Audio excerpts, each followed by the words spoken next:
Hey everybody, welcome to Money's No Object. I am your host, Dylan Howell. This is episode number 74 of our YouTube channel and podcast, and I could not be more excited to continue sharing with you all personal finance topics that I think could be extremely useful to you in your personal financial life. Today, we're going to talk about a topic that I think could be really useful for us all, and that is controlling the controllables, and specifically doing so through a financial lens. And so there are so many things in our life that we cannot control, that are out of our control, that we can't keep from happening, that we can't make happen. We kind of just have to sit back and see what happens. But there are also things in our life that we can control and that we can do, and steps that we can take in order to make the most favorable outcomes for ourselves.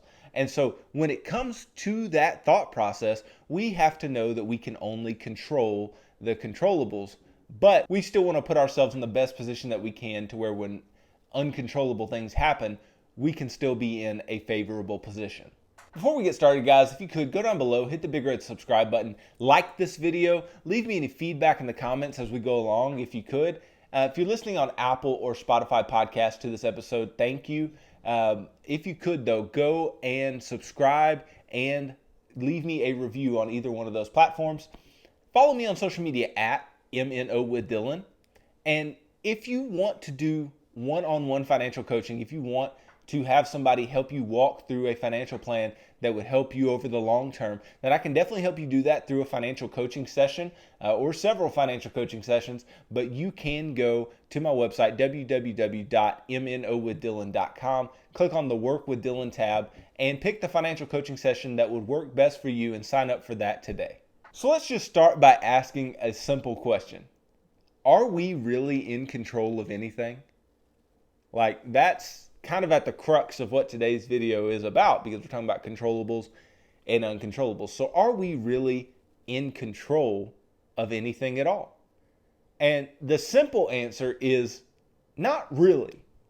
And the reason that I say that is because, especially as a Bible-believing Christian, as I am, what do I believe? I believe that God is in control.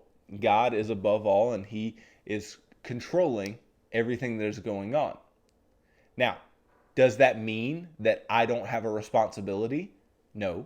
Does that mean that I have no part and that I should not act in a responsible way and should not do things in a way that are going to help me and that are going to be the right things to do in the eyes of God and that are going to be the most prudent things to do for the long-term good? No. I should definitely take responsibility for myself. I should definitely do the things that I am called to do and that I'm supposed to do. But I shouldn't be sitting around and just waiting like, well, I don't control anything, so I can't do anything, and I'm not going to do anything. That's not a smart approach either. God has placed each of us on this earth for a specific reason. And that reason is to believe that He sent Jesus Christ to die for our sins, and believe that He is God and He is the Father, and believe that we are sinful and that we needed that salvation that Jesus Christ brought, and to share that good news with others. And that is the ultimate view of what God wants from us. But then past that, obviously, God has given us resources that we have to allocate. He has given us resources that we are to work with in a way that we think would be glorifying to Him, that we think would be good for our families, that we think would be good for the long-term good of society, and that would be good to bring Him glory. And so God is in control first and foremost, and that is something we can't forget throughout this video. So overall, God is in control. But like I said, we have free will. We have the free will to make decisions. We can go about making decisions in many ways. We can make irresponsible decisions. And so even in trying to control things that God's in control of, we can make the wrong decisions because we think, oh, I've got the ability to freely make decisions for myself. This should be no issue. I'll just do whatever I want, which is not the best path either. I think at the end of the day, it all comes down to we need to be trusting God to provide for us. We need to trust God that He is doing what's best for us in our lives, and then act accordingly in doing things that will bring Him glory and that are along with what you are called by Him to do. And if you do this, I think then you can discern better what you can and cannot control and be able to act in a way that is prudent when you can control the things that you can, and you can go and actually control those in a smart and responsible way. And then to be able to look at the things that you cannot control and that you don't have any power over and say, God, I'm going to trust you to take care of this, and I'm going to try to put myself in a position where this does not hurt me and that this does not, it's not detrimental, but I know that I can't control it, and I have to give up that stress and give up that anxiety, because not being able to control things for most people gives us stress and anxiety. Anxiety specifically has to do with not being able to do anything about it, not being able to control the outcome of something. And if you're not able to control an outcome, that gets you really antsy. There's a lot of angst to not having any control over something. And some of us control freaks, I'll raise my hand, have to get over that. We have to get over the fact and trust God that God is going to take care of the things that we cannot. And we also have to know that we did everything we could. We have to know that if we are in control of something, that we did everything we could to do what we had to do. And if we're not in control, that we've put ourselves in the best position that we can. And we have to answer to that. We have to answer to the fact that we've actually done the best we can, and answer to yourself. And you can reconcile with yourself that you've actually done the best that you can to put yourself in a position to where even if things that you can't control occur, you're still not in that bad of a place. So let's start real quick with what are some things that we cannot control? Well, first and foremost, one of the things that none of us can control is where we came from. Like, you can't control the, city you grew up in. You can't control the parents that you had or the family that you had. You can't control your circumstances as a child. You cannot control those things. Those things are outside of your control and outside of your ability to make them different. So that is a particular thing that, even though we can't control it, a lot of people still overcome it. But it's one of the biggest things that can hold individuals back is where they came from. But the fact that you can't control it should make you, as you move forward, want to make the decisions to either maintain what you were taught as a child, or maintain the place that you were born, and maintain how you were raised, or do better. Most people want to do better for their kids than was done for them. So you may want to do better for your kids, and you may want to push harder and get better jobs and make more money and be able to do better for your family. Or you may simply be in a place where you don't know what to do. You may be in a place where you don't know any different than what you see around you, and that is a huge issue. But those are things we cannot control. And I think that sometimes blaming people for these things that they cannot control, is a dangerous thing to do. Even though everybody, again, has the free will and ability to make decisions, sometimes it is difficult to get over those early things that we couldn't control. Now, what else can we not control? We can't control what others do or say to us. And that's a very important thing, because I think a lot of us get caught up in what others think, what others say, what others do. And you can't control those things. You can't control the decision making of others. You can only control what's in your head.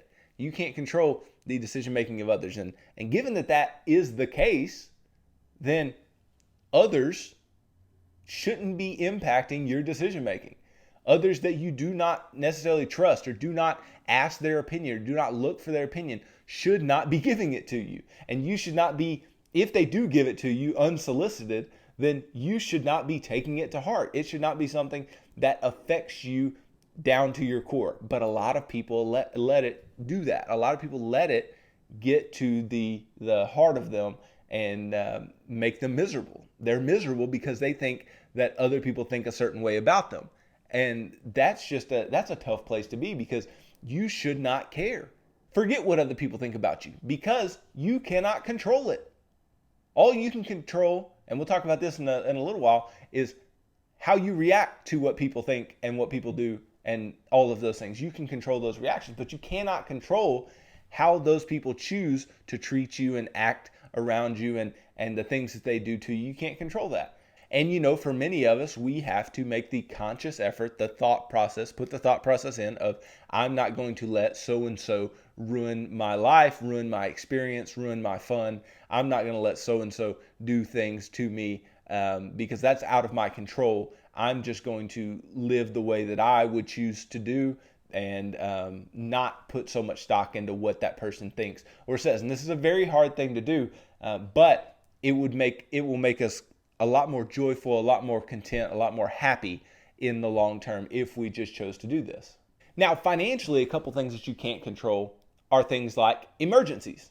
And we've talked about emergencies and our need for emergency funds, and how putting an emergency fund in place is insurance against tragedy. It's what I've called it in the past, is insurance against tragedy. And by calling it this, tragedy is something that we cannot control. We cannot control these emergencies. We cannot control tragedies occurring. And so having some insurance against tragedy is a big, big thing. And you cannot control emergencies. In a similar way, you cannot control death. You cannot control death occurring. And so that's why there are things like life insurance, because you cannot control, if you get in a bad car wreck and die today, what is, going to be left for your family? What situation is your spouse going to be in? Things like that. They're very real. But again, you cannot control those things occurring. You can control the aftermath a bit by putting yourself in a position, having the emergency fund in place, having life insurance in place, things like that. But you cannot control the actual thing occurring.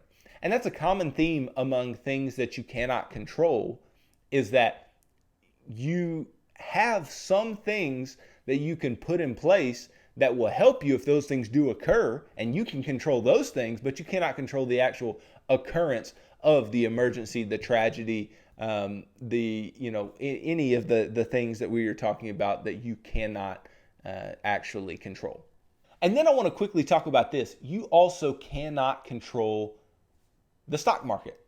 And I know we're talking about a lot of personal and emotional things a moment ago, but you can't control the stock market either. And that's something financially that you cannot control. You cannot control the volatility. You cannot control how much it goes up or how much it falls or how crazy it is, how wild it is. You can't control that. And the fact that you can't control that should put you in this camp based on history, because we've talked before about market crashes, what the stock market is, how the stock market works, all of those types of things. But this should put you in a camp where you think, okay, I can't control its day-to-day movement. I can't control what it's going to do between now and a year from now. I can't control what my annualized returns are going to be over my working life. I can't control those things. But I can look at history and say, what should I expect? And then the short-term things are not going to stress us out as much. The short-term things are not going to give us as much grief if we already have the knowledge beforehand. Once again, this is something that we can put in place. The knowledge, the understanding of the stock market, the understanding of how it works, actually being involved in it and feeling out how it works is going to allow you to be in a lot better place if you actually do see a lot of volatility, if you do actually see the stocks falling hard, or certain things occurring and panic is on the outset. We need to be able to react to those things, and we need to be able to set ourselves up to where we are not lost when those things happen, and that we're not forced to sell because we are emotionally distraught about it. We need to be able to control our emotions, control what we think about things through the knowledge, through the education and understanding about the stock market itself. But that is something you can't control. You cannot control the movements in the stock market or the economy or anything of that nature. And so that's kind of, just in a nutshell, a few things that we can't control. There are definitely more things, and I'd be glad to hear what you have to say about those if you leave those in the comments down below. Other things that we can't control. But I want to kind of move the conversation to then what can we control? What can we actually do and put ourselves in good positions? What can we actually control? So let's jump into that. Well, first and foremost, you can control your mindset. You can control how you think about things. You can control what you allow to impact your decision making. You can control what you allow to, that comes from somebody externally to bother you or get on your nerves or things like that. You can control what's up here. You can control that mindset. And that doesn't mean it is easy to control it. That doesn't mean it is easy to always make the right decisions. It doesn't mean it is easy to always make the decision based on what you think in a smart way or responsible way. It's not easy, but it is controllable. It's something that only you have control over. Other people can't control what's in your mind. Only you have that ability. And you can also control the people that you surround yourself with. We all know that if you show us your friends, then that tells us a lot about who you are, and that tells us a lot about where you're going and your future, because those are the people that you choose to hang out with, put a lot of stock into what they think, and spend a lot of time doing the things that they do. That's going to be really indicative of who you become or who you are at the time. Because if you have friends that are, going to bars and drinking and doing things that are, irresponsible all the time, there's nothing wrong. I'm not saying going to the bar and drinking at once is what I'm saying. I'm saying a habitual thing, something that you're doing constantly, and that is your social hangout. And there's some alcoholic tendencies, there's some maybe drug tendencies, or there's the tendency to make irresponsible decisions. Then guess what? Those types of things rub off on you. Those types of things become things that you might do in the future, or things that you may already be involved in, or things like that. But you can control that. You can control who you choose to spend time with. You can control who you surround yourself with and who has influence on your life. Even though, once again, this is not easy. It's not easy if you grew up with somebody to cut ties with them if they're irresponsible, but you may need to do that. If somebody has, chosen a life that is not a responsible life to live, or this is not something that is good for you to continue in, then you shouldn't choose to do that. You should not choose to hang out with that person and live out that life with them. You have to draw a line in the sand and hang out with the people who are going to better you, who are going to push you forward. I mean, just simply from financial terms, there's a big difference in the conversations of the wealthy and the conversations of the poor. They're distinctly different conversations, distinctly different thoughts of what is success, distinctly different thoughts of what is right, distinctly different thoughts of what is ethical and moral. It's different. And that's not to say one is perfectly right and one is perfectly wrong. That's not what I'm saying. I'm just saying, even in financial circles, the individuals that you hang out with can impact who you are and what you do. And then we can control our response to tragedy. So like I said earlier, tragedies do occur, emergencies do occur. But even when these emergencies occur, we still need to be in a place where we can respond well, that we can respond well and do the things that need to be done in order to get ourselves over that hump. We build emergency funds so we don't have to deal with emergencies on the back end. But our response to some emergency cannot be one that is flustered, cannot be one that is, just all over the place. If it is a financial emergency and you are having to pay for something, or something is extremely costly, then, that may be on your list of things to do, but you have to be able to keep your composure, which is a controllable aspect of your life. It's something that you can control. You can actually control whether or not you stay in composure, whether or not you fly off the handle, whether or not all of these things are things that you can control, and this response that you have, these responses that you have to things going bad, to things not going your way, they can tell somebody a lot about who you are and can tell people a lot about what you believe you can control or what you have the mental capacity to handle. But you can control that. You can control how you respond to tragedy. And it's, once again, it's difficult to respond in a good way. It's difficult to respond in a way that is healthy and that is good for you and is good for those around you. But being able to do so can be so beneficial to everybody involved in whatever is going on in your life in particular. Now, a couple things financially that we can control. Now, we've talked about our decision making and things like that. We can control all of those. That's just at the baseline level. But what about the specific financial things we can control? First of all, you can control your budget, and you can control your ability and your willingness to follow a plan. Because if you have a budget, I'm not saying that you're going to make a budget and it's just going to work perfectly. And everything that you put on that budget, that's exactly how much you're going to spend on that thing. And everything that you put on that budget materialize into real life. It's not realistic. Mine and my wife's budget, it does not end up perfectly every month. That's just not the case. It won't ever be the case because life is not static. Life does not work in a straight line. But we make adjustments, we move forward, we allow ourselves to a little bit of grace when it comes to our budget. But you can control the fact that you actually sat down and made one, and the fact that you're actually working through a plan where you're trying to follow what you set out for yourself in that budget. Because that's the thing. The failure to take the responsibility to actually do it is going to lead to bad decisions because you did not do it, right? Because if you don't know where you're going, then how are you going to know what to do? The whole thing, if you don't know what you're aiming at, you'll hit it every time. Then it's the same thing. If you don't know where you were trying to go, then you'll end up there. You'll end up where you don't know where you're going, right? So that's just something that you can 100% control. You can control following a plan. You can control making a spending plan for you and for your family. And the reason that you want to control this is because if you don't, you'll end up in a place financially where you don't know where your money's going. You don't know what's going on. You just know you're making money and you're spending money and all these types of things. And you don't know if you're actually doing the right things that are going to get you to the point where you want to go over the long term. And then lastly, something that you can control, and this is really in three parts because it is financial balance. And we go again to what is financial balance?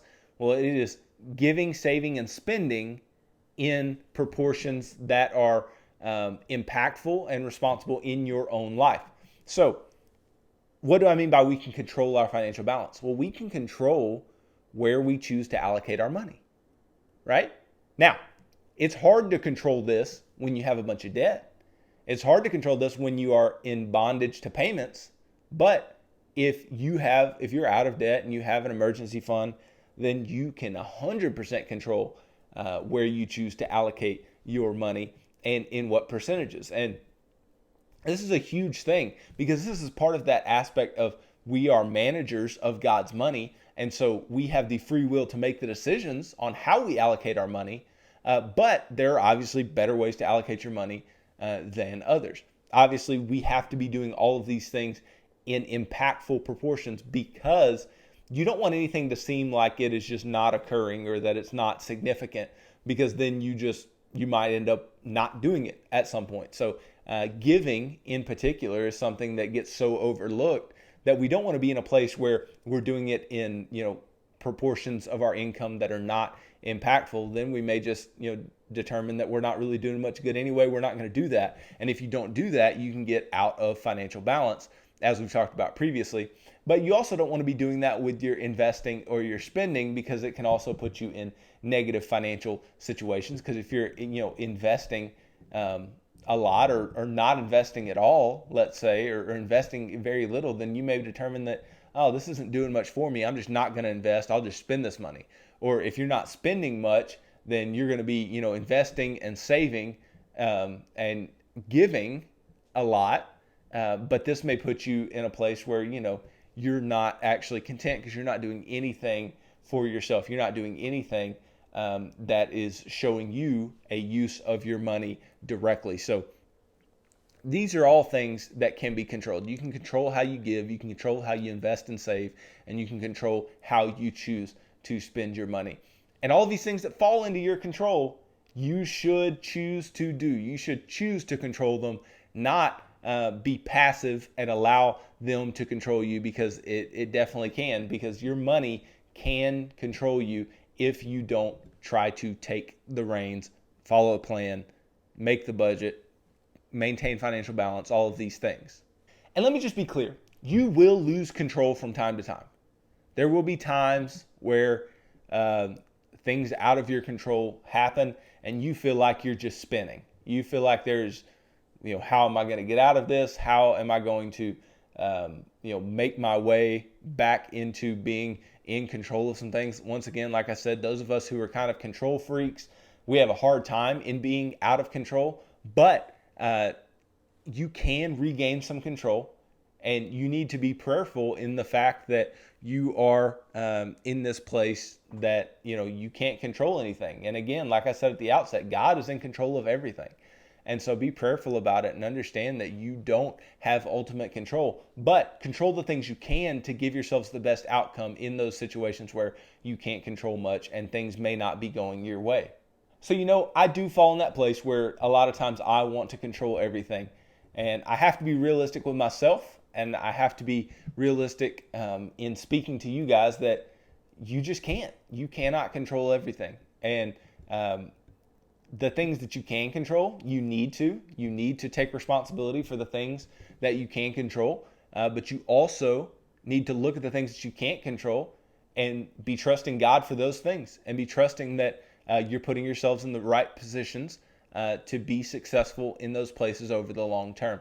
And that's a tough place to be when you're out of control and you can't control something, but it's going to be a real part of all of our lives, because none of us are the king over all. None of us are controlling everything. Nobody's doing everything that we all say to do. So we have to be realistic, and we have to look at life through a lens of, what can I control? What's going to produce a good outcome? And how can I react to things that are out of my control? So hey guys, thanks for watching this video. If you could, go down below, hit the big red subscribe button, like this video, leave me any feedback down in the comments. If you're listening on Apple or Spotify podcasts, then make sure that you subscribe and leave me a review there. If you want to work one-on-one with me in financial coaching and do financial coaching sessions with me, then go to my website, www.mnowithdylan.com. Click on the Work with Dylan tab, and you can pick the financial coaching session type that would work best for you, and we can begin to work together and push towards your long-term financial goals. So tune in tomorrow as I talk about saving versus paying off debt, and how this balancing act is such a big issue for a lot of people, and how a lot of people may think that saving is the best thing to do while they still have debt. But you're going to hear my thoughts on it and hear why I've set up the financial action plan the way I have, and the reasoning for why I think you should do things in a particular order. So thank you guys for tuning into this episode of Money's No Object. I am your host, Dylan Howell. God bless.